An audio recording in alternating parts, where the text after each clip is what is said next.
সাবেক এমপি আব্দুস সালাম মুর্শেদী গ্রেফতার।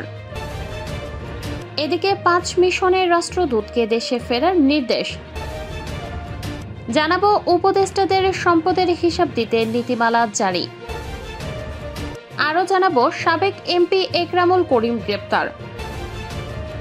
সর্বশেষ জানাবো শুক্রবার বাংলাদেশ সফরে আসছেন মালয়েশিয়ার প্রধানমন্ত্রী। শিরোনাম শুনলেন, এবারে বিস্তারিত। সাবেক এমপি আব্দুস সালাম মুর্শেদী গ্রেফতার। খুলনার সাবেক সংসদ সদস্য ও বাফুফের সাবেক সিনিয়র সহ সভাপতি আব্দুস সালাম মুর্শেদীকে গ্রেফতার করেছে র্যাব। মঙ্গলবার 1 অক্টোবর রাতে ঢাকার বসুন্ধরা আবাসিক এলাকা থেকে তাকে গ্রেফতার করা হয়। র্যাব এক বার্তায় জানিয়েছে, 2022 সালে খুলনার ফুলতলা এলাকায় হামলা, আক্রমণ ও হত্যার অভিযোগে করা মামলায় তাকে গ্রেফতার করা হয়েছে। সাবেক ফুটবলার আব্দুস সালাম মুর্শেদী 2008 সাল থেকে বাফুফের সিনিয়র সহ সভাপতির পদে ছিলেন। আওয়ামী লীগ সরকার পতনের পর ওই পদ থেকে তিনি সরে দাঁড়ান। ব্যবসায়ী নেতা সালাম মুর্শেদী বিজিএমই এর সভাপতি, বাফুফের ফাইন্যান্স কমিটি ও রেফারেজ কমিটির চেয়ারম্যানের দায়িত্ব ছিলেন। এছাড়া তিনি বাফুফের অর্থ কমিটি ও রেফারেজ কমিটির প্রধান ছিলেন। আব্দুস সালাম মুর্শেদী বাংলাদেশ আওয়ামী লীগের সঙ্গে সংযুক্ত হয়ে তিনি 2018 সালের সেপ্টেম্বরের উপনির্বাচনে খুলনা 4 আসনে বিনা প্রতিদ্বন্দ্বিতায় জাতীয় সংসদ সদস্য নির্বাচিত হন। 2018 সালের একাদশ ও 2024 সালের দ্বাদশ জাতীয় সংসদ নির্বাচনে তিনি খুলনা 4 আসন থেকে আওয়ামী লীগের প্রার্থী হিসেবে সংসদ সদস্য নির্বাচিত হন। 5 মিশনের রাষ্ট্রদূতকে দেশে ফেরার নির্দেশ। Bharat, New York, Brussels, Australia ও পর্তুগালে নিযুক্ত বাংলাদেশের রাষ্ট্রদূত হাই কমিশনারদের বর্তমান দায়িত্ব ত্যাগ করে ঢাকায় ফিরতে নির্দেশনা দিয়েছে পররাষ্ট্র মন্ত্রণালয়।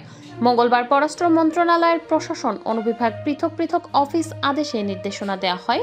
5 মিশনের রাষ্ট্রদূতরা হলেন high commissioner Mohammad Mostafizur Rahman, Bangladesh high commission New Delhi রাষ্ট্রদূত ও স্থায়ী প্রতিনিধি মোহাম্মদ আব্দুল মুহিত, জাতিসংঘের বাংলাদেশি স্থায়ী মিশন নিউ ইয়র্ক রাষ্ট্রদূত মাহবুব হাসান সালে, বাংলাদেশ দূতাবাস Brussels high commissioner M Allama Siddiqui Canberra ও রাষ্ট্রদূত রেজিনা আহমেদ, বাংলাদেশ দূতাবাস লিসবন।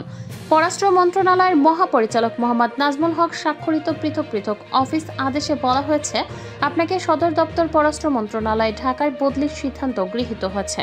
আপনার বর্তমান দায়িত্ব ত্যাগ করে অবিলম্বে সদর দপ্তর ঢাকায় প্রত্যাবর্তনের জন্য অনুরোধ করা যাচ্ছে। উপদেষ্টাদের সম্পদের হিসাব দিতে নীতিমালা জারি। অন্তর্বর্তী সরকারের উপদেষ্টা এবং সমমর্যাদা সম্পন্ন ব্যক্তিদের আয় ও সম্পদ বিবরণী জমা দিতে নীতিমালা জারি করেছে মন্ত্রিপরিষদ বিভাগ। মঙ্গলবার 1 অক্টোবর প্রজ্ঞাপনের মাধ্যমে অন্তর্বর্তী সরকারের উপদেষ্টা এবং সমমর্যাদা সম্পন্ন ব্যক্তিদের আয় ও সম্পদ বিবরণী প্রকাশের নীতিমালা 2024-এ জারি করা হয়েছে। নীতিমালায় বলা হয়, অন্তর্বর্তী সরকারের উপদেষ্টা এবং সমমর্যাদা সম্পন্ন ব্যক্তিরা যারা সরকার অথবা প্রজাতন্ত্রের কর্মে নিযুক্ত, তারা প্রতি বছর আয়কর রিটার্ন জমা দেওয়ার সর্বশেষ তারিখের পরবর্তী 15 কার্য দিবসের মধ্যে সংযুক্ত ছকে মন্ত্রিপরিষদ বিভাগের মাধ্যমে প্রধান উপদেষ্টার কাছে তাদের আয় ও সম্পদ বিবরণী জমা দেবেন। তাদের স্ত্রী এবং স্বামীর পৃথক আয় থাকলে অনুরূপ আয় ও সম্পদ বিবরণীও প্রধান উপদেষ্টার কাছে একই সঙ্গে জমা দিতে হবে। এ আয় ও সম্পদ বিবরণী প্রধান উপদেষ্টা তার নিজের বিবেচনায় উপযুক্ত পদ্ধতিতে প্রকাশ করবেন বলেও নীতিমালায় জানানো হয়েছে। আয় ও সম্পদ বিবরণী দাখিলের জন্য একটি ফরমও তৈরি করে দিয়েছে মন্ত্রিপরিষদ বিভাগ। সাবেক এমপি একরামুল করিম গ্রেপ্তার।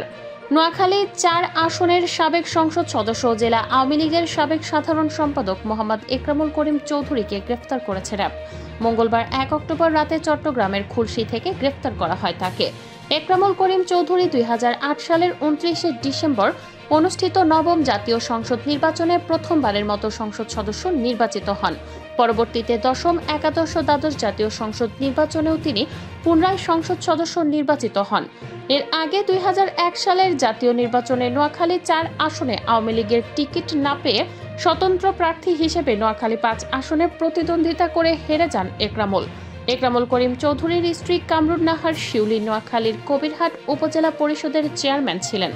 তার ছেলে আতাহার ইশরাক শাবাব চৌধুরী কিছুদিন আগে সুবর্ণচর উপজেলা পরিষদের চেয়ারম্যান নির্বাচিত হন। এছাড়া তার ভাতিজা জহিরুল হক রায়হান কবিরহাট পৌরসভার মেয়র। শুক্রবার বাংলাদেশ সফরে আসছেন মালয়েশিয়ার প্রধানমন্ত্রী। মালয়েশিয়ার প্রধানমন্ত্রী আনোয়ার ইব্রাহিম 58 সদস্যের একটি প্রতিনিধি দল নিয়ে বাংলাদেশ সফরে আসছেন। সব ঠিক থাকলে আগামী 4 অক্টোবর তিনি বাংলাদেশে আসবেন।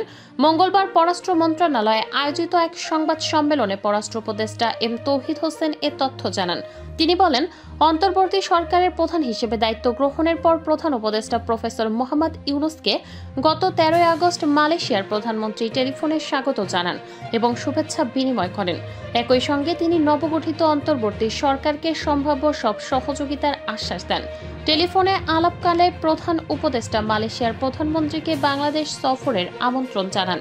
এছাড়া কূটনৈতিক সূত্রে মালয়েশিয়ার প্রধানমন্ত্রীকে বাংলাদেশ সফরের জন্য প্রধান উপদেষ্টার পক্ষ থেকে আমন্ত্রণপত্র প্রেরণ করা হয়।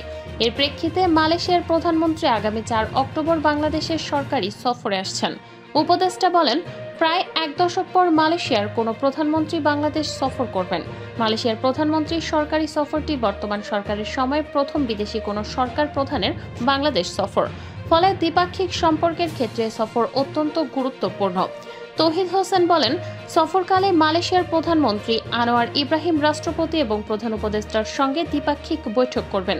বৈঠককালে বাংলাদেশ ও মালয়েশিয়ার মধ্যে অর্থনৈতিক, রাজনৈতিক, বাণিজ্য ও বিনিয়োগ, শিক্ষা, প্রযুক্তি এবং মানব সম্পদ উন্নয়ন, জনশক্তি পাঠানো, উচ্চশিক্ষার সহযোগিতা, ব্যবসা ও বিনিয়োগ, যোগাযোগ, অবকাঠামো উন্নয়ন এবং প্রতিরক্ষার সহযোগিতা সহ পারস্পরিক স্বার্থের সংশ্লিষ্ট ক্ষেত্রগুলো গুরুত্ব পাবে বলে আশা করা যাচ্ছে।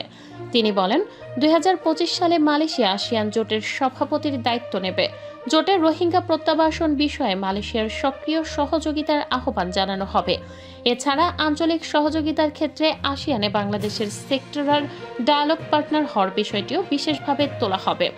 উপদেষ্টা আরও বলেন, মালয়েশিয়ার প্রধানমন্ত্রী সরকারি সফরে ঢাকা পৌঁছালে তাকে রাষ্ট্রীয় প্রটোকল অনুযায়ী উষ্ণ সংবর্ধনা দেয়া হবে। সফরটি বাংলাদেশ ও মালয়েশিয়ার মধ্যে দ্বিপাক্ষিক সম্পর্কের গভীরতা ও স্থায়ী বন্ধুত্বের বহিঃপ্রকাশ হিসেবে পরিগণিত হবে বলে আশা করা যাচ্ছে। সংবাদ সম্মেলনে পররাষ্ট্র সচিব এম জসিমউদ্দিন, পররাষ্ট্র মন্ত্রণালয়ের জনকূটনীতি অনুবিভাগের মহাপরিচালক তৌফিক হাসান প্রমুখ উপস্থিত ছিলেন।